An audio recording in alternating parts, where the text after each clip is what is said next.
The story of the prophet Elisha and the widows. Oil. In the days when the prophet Elisha walked the earth as a servant of God, there lived a poor widow in Israel, who found herself in desperate circumstances. Her husband, a God-fearing man who had once been among the company of prophets, had died, leaving her and her 2 sons in great debt. The creditor was merciless, and since she had no money to repay the debt, he threatened to take her 2 sons as slaves.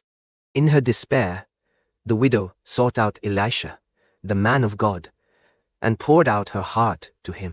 "Your servant, my husband, is dead," she cried. "You know that he revered the Lord, but now his creditor is coming to take my 2 boys as his slaves.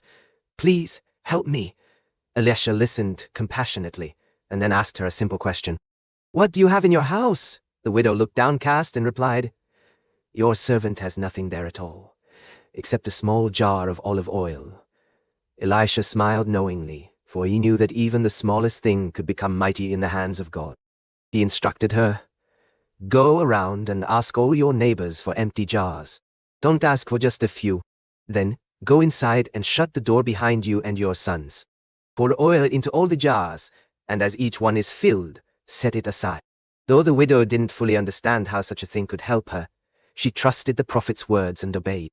She and her sons went to their neighbors, borrowing as many jars as they could carry. Some neighbors handed over a jar or 2, while others gave them armfuls, curious about what the widow could possibly need them for. Once they had gathered as many jars as they could find, the widow and her sons shut the door of their small home, just as Elisha had instructed. The widow took her tiny jar of oil, which seemed hardly enough to fill even one container, and began to pour it into the first jar.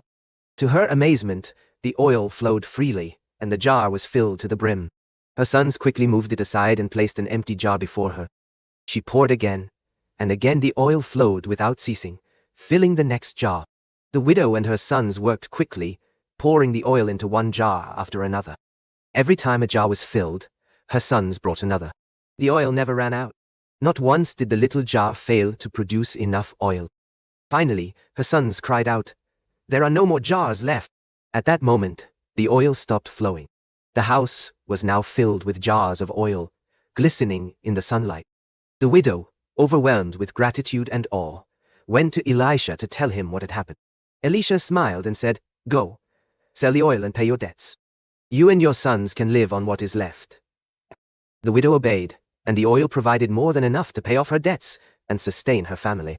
She and her sons were freed from the burden of slavery, and they praised the Lord for his miraculous provision. This story became a testament to the faithfulness of God, who is able to take even the smallest offering and multiply it beyond imagination. It also served as a reminder that obedience to God's word, even when it seems impossible, can lead to blessings far greater than expected. Thus, the widow and her sons lived in peace, always remembering the miracle of the oil and the kindness of the prophet Elisha.